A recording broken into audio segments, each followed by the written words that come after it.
Buenos días, compañeros. El día de hoy les vamos a presentar el capítulo 4, Estudio Económico. El equipo es el número 2 y de la materia es formulación y evaluación de proyectos. Bueno, como primer tema tenemos objetivos generales y estructuración. El estudio económico. Una vez que el investigador concluye el estudio hasta la parte técnica, se habrá dado cuenta que existe un mercado potencial por cubrir y no existe impedimento tecnológico para llevar a cabo el proyecto. En la parte del análisis económico, pretende determinar cuál es el monto de los recursos económicos necesarios para realizar el proyecto, cuál será el costo total de operación de la planta, en esta que abarca las funciones de producción, administración y ventas, así como otra serie de indicadores que servirán como base para la parte final y definitiva del proyecto, que es la evaluación económica. Siguiente, por favor. En la figura 4.1 es una estructura de análisis económico. Se muestra pues la estructuración general del análisis económico. Las flechas indican dónde se utiliza la información obtenida en ese cuadro. Por ejemplo, los datos de inversión fija y diferida son la base para calcular el monto de las depreciaciones y amortizaciones anuales, el cual a su vez es un dato que se utiliza tanto en el balance general como en el punto de equilibrio y en el estado de resultados. La información no tiene flecha antecedente como los costos totales, el capital del trabajo y el costo capital. Indica que esta información hay que obtenerla con investigación, o sea que no es solamente con resultados, sino con la información que uno tiene que hacer en campo. Se observa, hay cuadros de información como el balance general y el estado de resultados, que son síntesis o agrupamientos de información de otros cuadros. La siguiente, por favor. Bueno, de ahí tenemos la determinación de los costos. Pues costos es una palabra muy utilizada, pero pues en sí no se ha logrado definirla con exactitud, puesto que tiene muchas aplicaciones. Se puede decir que el costo es un desembolso en efectivo o especie de hecho en el pasado, en el presente o en el futuro o en forma virtual. Por ejemplo, los costos pasados que no tienen efecto para propósitos de evaluación se llaman costos hundidos. A los costos desembolsos o desembolsos son los hechos en el presente. En la evaluación económica se les llama inversión y en el estado de resultados o forma se ven proyectados en una evaluación. Se utilizarán los costos futuros o llamados costos de oportunidad de forma virtual, así como también los que se asentan en cargos por depreciación en un estado de resultados, sin que en realidad se haga un desembolso. También es importante señalar que la evaluación de proyectos es una técnica de planeación y forma de tratar el aspecto contable que no es tan rigurosa, lo cual se demuestra cuando por simplicidad las cifras se redondean al millar más cercano. La siguiente, por favor. De ahí tenemos los costos de producción. Bueno, los costos de producción no son más que un reflejo de las determinaciones realizadas en el estudio técnico. Un error en el costo de producción generalmente es atribuible a los errores del cálculo en el estudio técnico. El proceso del costeo en producción es una actividad de ingeniería más que de contabilidad.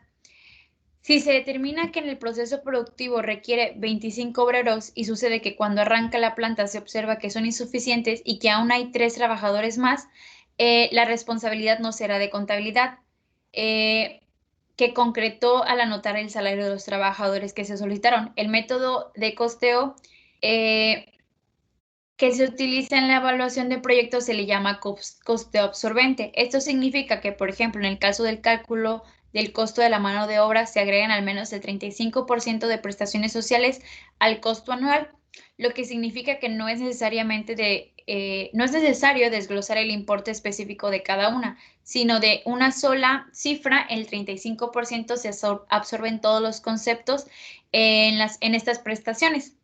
Los costos de producción se anotan y se determinan en las siguientes bases. El primero es el costo de materia prima.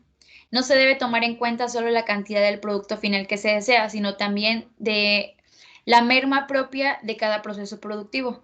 De ahí tenemos los costos de manos de obra. Para este cálculo se consideran las determinaciones del estudio técnico. Hay que dividir la mano de obra del proceso de forma indirecta e directa. La mano de obra directa es aquella que interviene personalmente en el proceso de producción. Se refiere a los obreros y etcétera. La mano de obra indirecta se refiere a quienes, aún estando en producción, no son obreros, como los supervisores, jefes en turnos, gerentes de producción, etcétera. De ahí tenemos envases.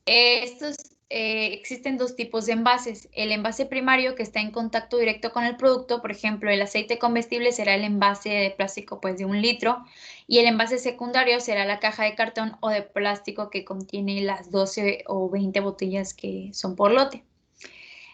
Para este cálculo también es necesario considerar un determinado porcentaje de merma y observar si el envase primario ya contiene una etiqueta impresa o es necesario pegarla, lo cual lleva a costos adicionales. Por cuarto lugar tenemos el costo de la energía eléctrica. El principal gasto por este insumo en una empresa de manufactura se debe a los motores eléctricos que se utilizan en el proceso. Para su cálculo se toma en cuenta la capacidad de cada uno de los motores que intervienen en las operaciones del proceso y el tiempo que permanecen en operación por día. Los datos contenidos en las gráficas de Gantt se incluyen en el estudio técnico, donde se muestra el tiempo frente al desempeño de cada una de las máquinas. En general, el costo por alumbrado de las áreas en las oficinas no es muy significativo respecto al importe total. De hecho, el promedio es de 2 a 3% del costo de la energía eléctrica que se consume en un proceso productivo. De ahí tenemos el costo de agua.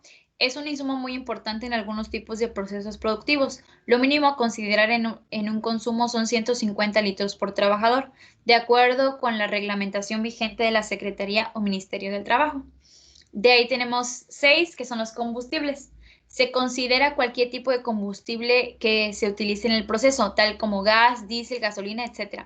En general se calcula como un rubro separado debido a que algunos procesos productivos consumo de combustible puede estar muy elevado. De ahí tenemos control de calidad en el número 7. Durante años se consideró a la función de control de calidad como dependiente de la gerencia de producción. En la actualidad, el Departamento de Control de Calidad tiene autonomía y es una función muy importante en las empresas modernas. Realizar un control de calidad adecuado al interior de la planta resulta costoso para negocios muy pequeños. Es imposible invertir en todos los equipos necesarios, lo cual no significa que no se lleve a cabo. Pero, pues, si se decide realizar el control de calidad en las propias instalaciones, debe tomarse en cuenta que requiere una inversión para el equipo, de un área disponible, de personal capacitado que realice cotidianamente el análisis o las pruebas correspondientes y que muchas de ellas requieren sustancias químicas. En caso contrario, es decir, cuando los promotores del proyecto deciden no tener un departamento de control de calidad dentro de su propia industria, entonces deben contratar a servicios externos que realicen tales pruebas y que lleven a cabo esta función cotidianamente. Cualquiera de esas decisiones pues va a tener un costo de producción, ¿no? De ahí tenemos el mantenimiento. El cálculo de este rubro es muy similar al del control de calidad. Los promotores del proyecto deberán decidir si esta actividad se realiza dentro de la empresa o si se contrata un servicio externo. Si se decide realizarla internamente, existe la misma consideraciones de necesidades de inversión del equipo, el área disponible, todo lo que vimos hace ratito en la pasada. Y no importa cuál sea la decisión, pues los costos de producción pues se tienen que agregar y pues se llaman de mantenimiento. De ahí tenemos el 9, que es cargos de depreciación y amortización. Ya se ha mencionado que estos costos virtuales son virtuales, perdón. Es decir, se tratan y tienen efecto a un costo, pero pues sin serlo. Para calcular el monto de los cargos se utilizan los porcentajes autorizados por la ley tributaria vigente del país. Los cargos de depreciación y amortización, además de reducir el monto de los impuestos, permiten la recuperación de la inversión por el mecanismo fiscal de la propia ley que la propia ley tributaria ha fijado. Toda inversión que se realice el promotor del proyecto, en este caso el inversionista, puede ser recuperada por medio de estos cargos, de forma que es necesario estar al tanto los tipos de inversiones realizadas y de la forma en la que se recuperará esta inversión. Así los costos de inversión deberán tener este concepto, pero exclusivamente sobre las inversiones realizadas en esta área. De ahí tenemos otros costos. Se ha mencionado que los principales conceptos relacionados con los costos de producción, que son los anteriores que mencionamos, pero estos no son todos los costos que se originan en esta área. También existen gastos por detergentes, refrigerantes, uniformes de trabajo, dispositivos de protección para los trabajadores, etcétera. Su importe es tan pequeño en relación con todos los demás que tal vez no vale la pena determinarlos detalladamente, o sea, uno por uno, sino solamente se generalizan en otros costos. Pero por eso se agrupan para que sea una cantidad un poco mayor y sea pues importante. Pero pues aún así pues siguen siendo en costos.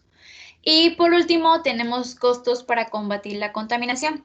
Este es un aspecto que hasta hace pocos años pues no se tomaba en cuenta. Muchas fábricas contaminaban ríos, lagunas, la atmósfera o la tierra sin que hubiera leyes que protegieran al ambiente. En la actualidad, además de la existencia de tales leyes, se cuentan con las normas como ISO 14000, que aun cuando no son obligatorias para las empresas contaminantes, cada día se ejerce más presión para que las adopten, instalen equipos anticontaminantes y elaboren programas definidos para que a mediano plazo dejen de contaminar. Las presiones van desde grupos sociales ambientalistas hasta de un banco comercial que decline su solicitud de crédito para que el cliente no pueda conseguir o no pueda seguir comprando productos. Y desde luego, pues no todos estos costos pues son para todas las empresas, pero pues en general lo son para la mayoría. Y pues no todas las empresas tienen procesos tan contaminantes, pero sí es importante recalcar que los proyectos de empresas que contaminan deben considerarlos de forma obligatoria, pues tarde que temprano tendrán que incurrir en ellos.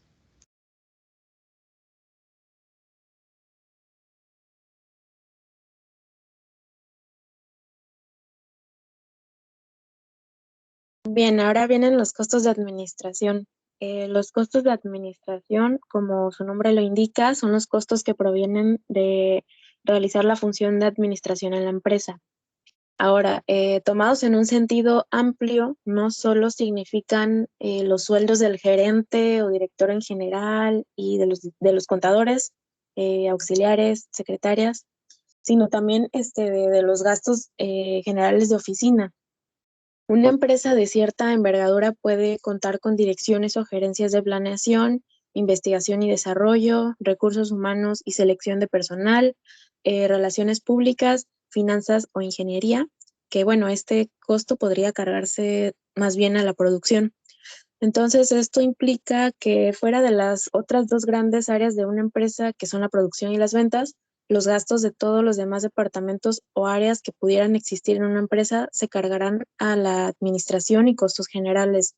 También puede incluirse los correspondientes cargos por depreciación y amortización.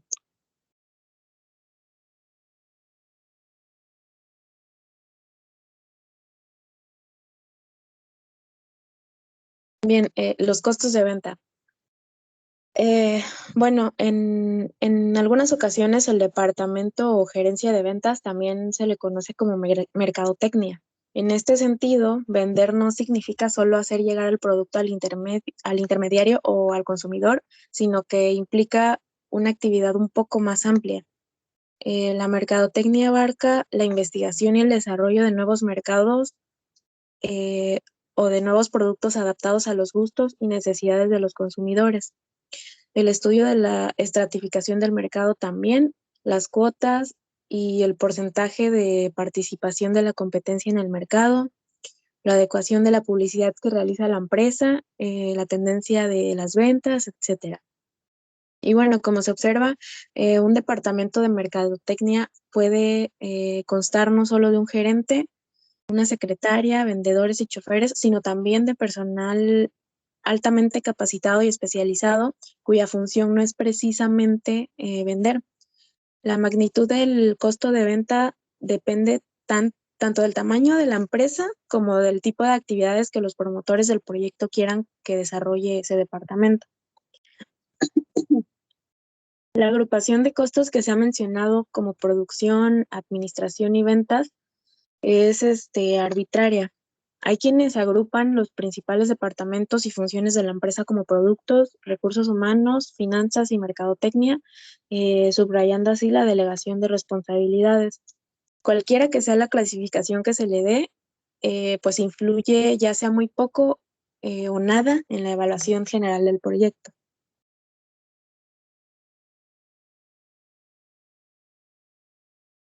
Bien, los costos financieros. Los costos financieros son los intereses que se deben pagar en relación con capitales obtenidos en préstamo.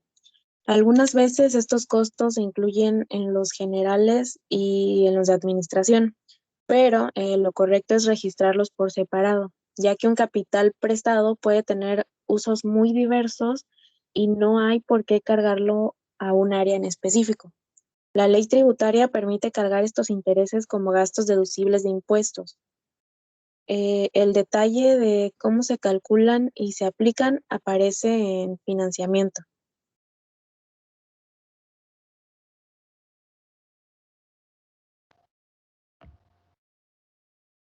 Bueno, después tenemos inversión total inicial, fija y diferida. La inversión inicial comprende la adquisición de todos los activos fijos o tangibles y diferidos o intangibles necesarios para iniciar las operaciones de la empresa, con excepción del capital del trabajo.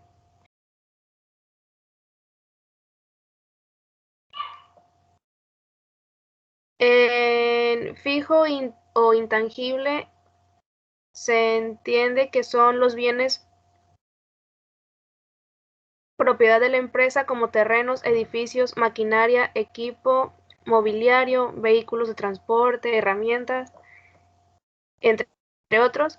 Y se le llama fijo porque la empresa no puede desprenderse fácilmente de él sin que ello ocasione problemas a sus actividades productivas, a diferencia del activo circulante. Después tenemos los diferidos o intangibles, que son un conjunto de bienes propiedad de la empresa necesarios para su funcionamiento, y estos pues incluyen patentes de invención, marcas, diseños comerciales o industriales, nombres comerciales, asistencia técnica o transferencia de tecnología, gastos preoperativos de instalación y puesta en marcha, contratos de servicio como lo son los de luz, teléfono, internet, agua corriente trifásica y servicios notariales, estudios que tienden a mejorar en el presente o en el futuro el funcionamiento de la empresa, como son los estudios administrativos o de ingeniería, estudios de evaluación, capacitación de personal dentro y fuera de la empresa, etc.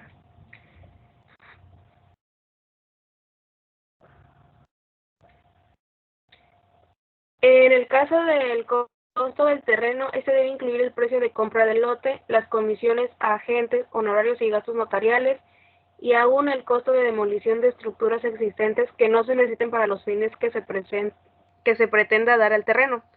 En el caso del costo de equipo y de maquinaria, debe verificarse si este incluye fletes, instalación y puesta en marcha. En la evaluación de proyectos se acostumbra a presentar la lista de todos los activos tangibles e intangibles, anotando que se incluye en cada uno de ellos.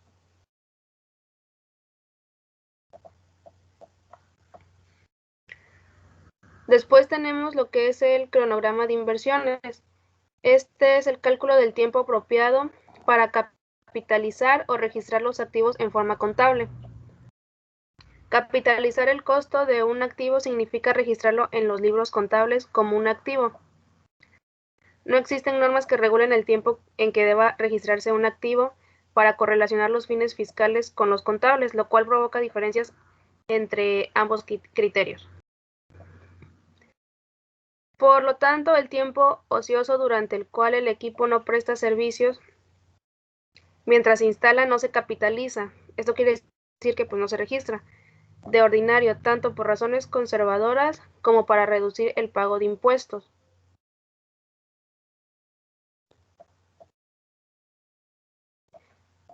Bueno, para controlar y planear mejor lo que se dijo anteriormente, es necesario construir un cronograma de inversiones o un programa de instalación del equipo. Un ejemplo de este puede ser un diagrama de Gantt, en el que, tomando en cuenta los plazos de entrega ofrecidos por los proveedores y de acuerdo con los tiempos que se tarda tarde tanto en instalar como en poner en marcha los equipos, se calcula el tiempo apropiado para capitalizar o registrar los activos en forma contable.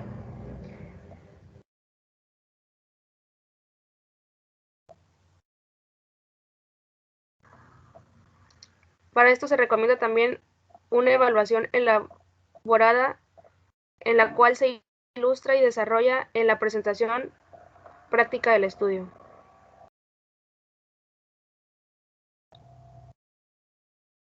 Después tenemos depreciaciones y amortizaciones. La depreciación se aplica al activo fijo, ya que con el uso de estos bienes valen menos, mientras que la amortización es el cargo anual que se hace para recuperar la inversión. El término depreciación tiene exactamente la misma connotación que amortización. Cualquier empresa que esté funcionando para hacer los cargos de depreciación y amortización correspondientes deberá basarse en la ley tributaria.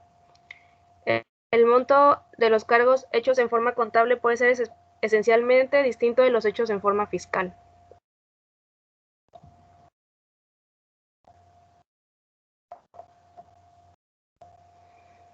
Es conveniente preguntar y explicar qué pretende el gobierno con esto y cuál es el beneficio del usuario o causante. El objetivo del gobierno y el beneficio del contribuyente es que toda inversión sea recuperada por la vía fiscal. Esto lo logra el inversionista haciendo un cargo llamado costos de depreciación y amortización. La inversión y el desembolso de dinero ya se realizó en el momento de la compra, y hacer un cargo por el concepto mencionado implica que en realidad ya no se está desembolsando el dinero.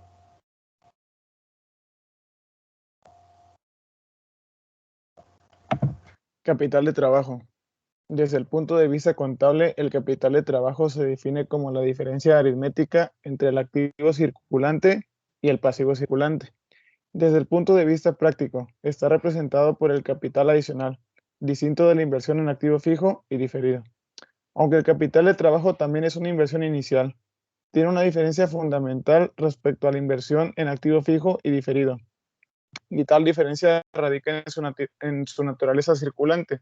Esto implica que mientras la inversión fija y la diferida puedan recuperarse por la vía fiscal, mediante la depreciación y la amortización, la inversión en capital de trabajo no puede recuperarse por este medio, puesto que, dada su naturaleza, la empresa se resarcirá de él a corto plazo.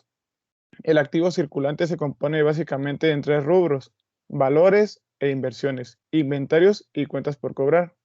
A continuación describiré cada uno de ellos. La siguiente, por favor.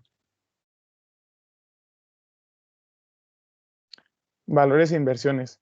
Este concepto sustituye el antiguo de caja y bancos. La razón es simple: es el efectivo que siempre debe tener la empresa para afrontar no solo gastos cotidianos, sino también los imprevistos, y en la actualidad la banca comercial del país se ha diversificado de tal forma que es posible invertir dinero a plazos muy cortos. Se cometería un error si se tuviera efectivo en la empresa para cubrir tales gastos. Los teóricos de las finanzas como Marshall sostienen que aquella empresa que invierte adecuadamente sus excedentes en efectivo a corto plazo pueden elevar el rendimiento de la inversión de la empresa hasta en un 30%, lo cual reafirma el hecho de que es erróneo mantener efectivo en la compañía. Lo que se debe hacer es invertir todo el producto de las ventas diarias o cualquier dinero que se reciba por otro concepto, a plazos tales que el dinero esté disponible en la fecha y en las cantidades necesarias, pero ganando siempre un interés. Es decir, se puede hacer todo menos dejar el dinero en el ocio. La siguiente, por favor. Inventario. El modelo que se presenta es el llamado lote económico, el cual se basa en la consideración de que existen ciertos costos que aumentan mientras más inventario se tiene, como el costo de almacenamiento, seguros y obsolescencia. Y existen otros que disminuyen cuanto mayor es la cantidad existe en inventarios, como ocurre con las interrupciones en producción por falta de materia prima, los posibles descuentos en las compras y otros. El lote económico encuentra el equilibrio entre los costos que aumentan y los que se disminuyen al incrementarse la cantidad del inventario, de manera que al aplicar el modelo se optimiza económicamente el manejo de inventarios. La siguiente, por favor.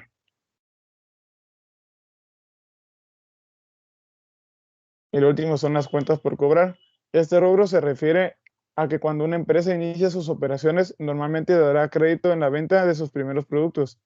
Las cuentas por cobrar calculan cuál es la inversión necesaria como consecuencia de vender a crédito, lo cual depende, por supuesto, de las condiciones del crédito, es decir, del periodo promedio en que la empresa recupera el capital. La fórmula contable es la siguiente, la que aparece, que dice cuentas por cobrar es igual a las ventas anuales sobre 365 días, de los cuales está compuesto el año, por el PPR, donde el PPR es el periodo promedio de recuperación. Por ejemplo, si el crédito que vende una empresa es de 30 a 60, el PPR sería de 45. La siguiente, por favor. Punto de equilibrio. El análisis del punto de equilibrio es una técnica útil para estudiar las relaciones entre los costos fijos, los costos variables y los ingresos. Si los costos de una empresa solo fueran variables, no existiría problema para calcular el punto de equilibrio. El punto de equilibrio es el nivel de producción en el que los ingresos por venta son exactamente iguales a la suma de los costos fijos y los variables.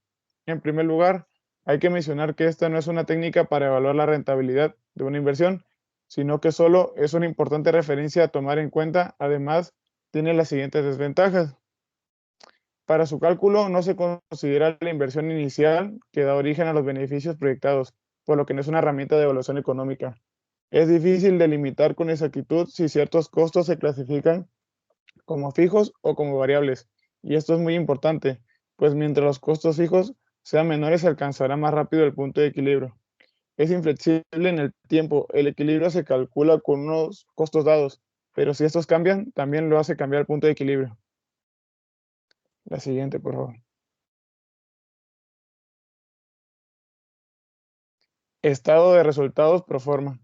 La finalidad del análisis estados de resultados o de pérdidas y ganancias es calcular la utilidad neta y los flujos netos de efectivo del proyecto, que son, en forma general, el beneficio real de la operación de la planta, y que se obtienen restando a los ingresos todos los costos en que incurra la planta y los impuestos que se deben pagar. Se le llama proforma porque esto significa proyectado. Lo que en realidad hace el evaluador es proyectar normalmente a 5 años los resultados económicos que supone que tendrá la empresa.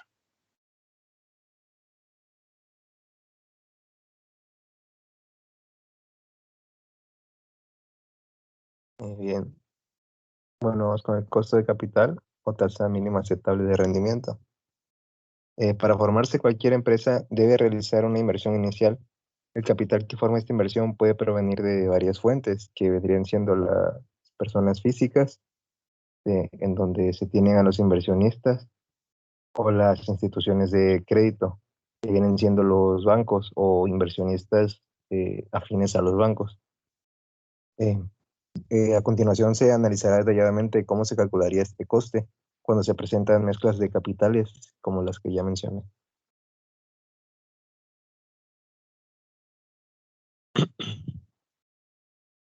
Bueno, suponga el caso más simple, que cuando el capital necesario para llevar a cabo un proyecto está aportado totalmente por una persona física.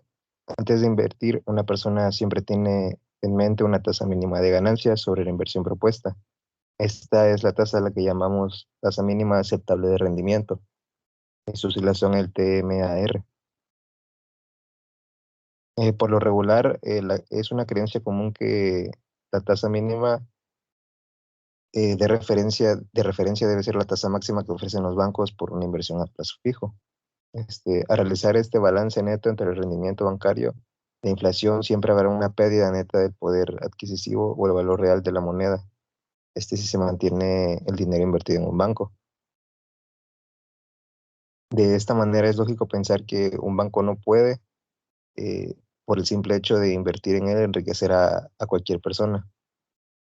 De esta manera se sabe que la tasa de rendimiento bancario siempre es menor al índice inflacionario.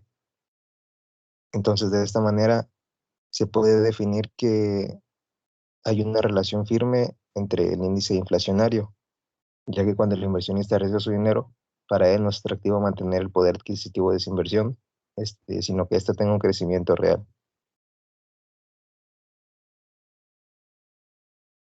Bueno, como se puede observar, tenemos la fórmula para calcular la tasa mínima aceptable de rendimiento que vendría, que se puede observar ahí, y bueno, la I es el premio al riesgo y la F vendría siendo la inflación.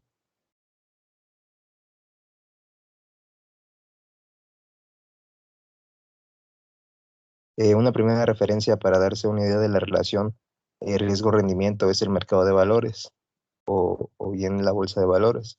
Existen diferentes tipos de riesgo en las inversiones según el tipo de decisión que se haya adquirido y por supuesto diferentes rendimientos que se pueden realizar un análisis de actividades por tipo de acciones. Otra referencia pues es el propio estudio de mercado en el que con una buena información de fuentes es posible darse cuenta de las condiciones reales del mercado y de esta manera el riesgo que se tiene al tratar de introducirse en él.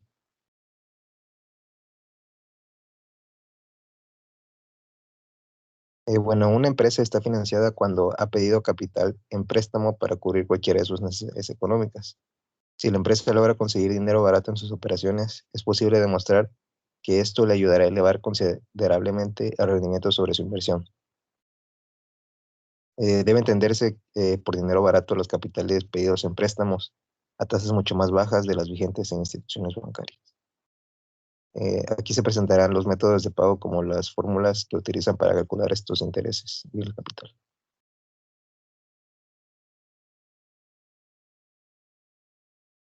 Bueno, existen 4 formas de pagar un préstamo y aquí se presentan tanto los métodos de pago como las fórmulas. Suponga el ejemplo de que tenemos una empresa que pidió prestado 20,000 pesos a una institución bancaria. La tasa preferencial de interés nos la están dando en el 36.5% y le conceden un plazo de 5 años para cubrir la deuda. El método 1 tenemos que el pago de capital e intereses al final de los 5 años. En este caso es muy sencillo el cálculo, pues solo aparecerá al final de este periodo de pago de una suma total, que vendría siendo con esta fórmula el pago de fin de año es igual al pago principal más los intereses.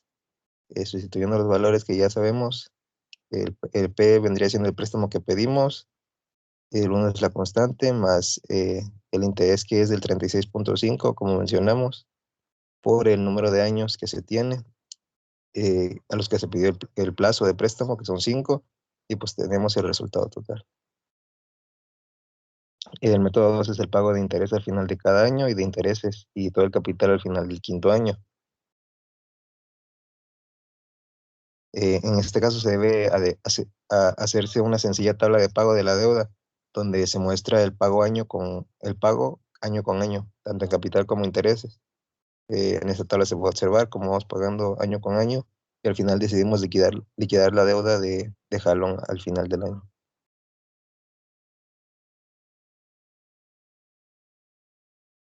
Tenemos el método 3, pago de cantidades iguales al final de cada uno de los 5 años. Para hacer este cálculo, primero es necesario determinar el monto de la cantidad igual que se pagará cada año.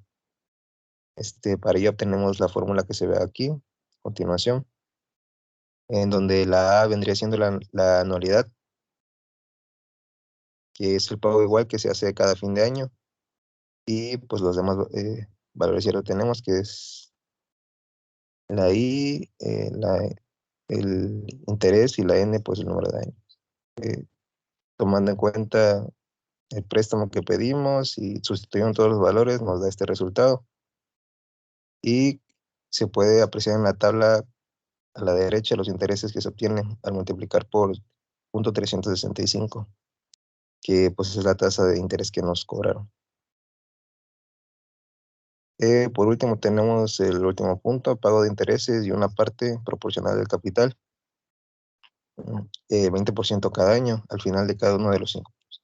En este caso, pues se tiene el pago hecho principal, donde aparece la cantidad de 4,000 pesos, que es pues el 20% de la deuda total, y los intereses pagados serán sobre saldos insolutos. El método de este pago dependerá de cada empresa y de la tasa interna de rendimiento que esté ganando.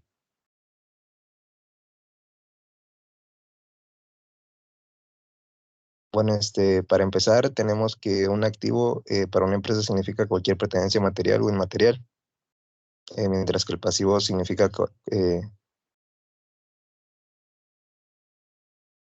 mientras que el pasivo significa cualquier tipo de obligación o deuda que se tenga con terceros.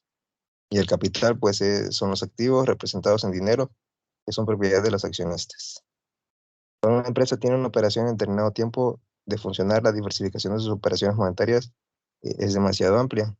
Y abajito tenemos un esquema donde nos especifica el balance general que debe tener al menos una empresa.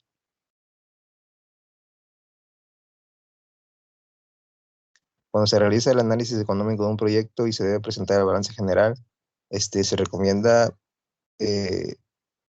referirse al balance general solamente el inicial. Esto quiere decir que es conveniente presentar un balance a lo largo de cada uno de los años considerados en el estudio, que como expliqué en el ejemplo anterior, por lo regular son 5. Por otra parte, los balances tienen como objetivo principal determinar anualmente cuál se considera que es el valor real de la empresa en ese momento. De esta manera surge el problema de la reevaluación de activos, que en muchos países se ha generalizado la práctica de reevaluar los activos de acuerdo con la inflación del año anterior. Esto ayuda a tener un valor más real de la empresa año con año. Y bueno, como se observa, un balance general en la práctica es un aspecto contable muy dinámico e importante, pero esto a su vez es muy difícil de realizar adecuadamente, sobre todo si se tiene un balance general en la práctica. Es un aspecto contable muy dinámico, pero es muy difícil de calcular, sobre todo si se tienen índices altos de inflaciones que cada año padecen los países. Esto provoca acalorados debates en los círculos contables y la mejor manera de presentar los balances de fin de año para que indiquen de la forma más realista el valor de dicha empresa. Bueno, esto sería todo de nuestra parte. Les agradecemos que nos escucharan y gracias.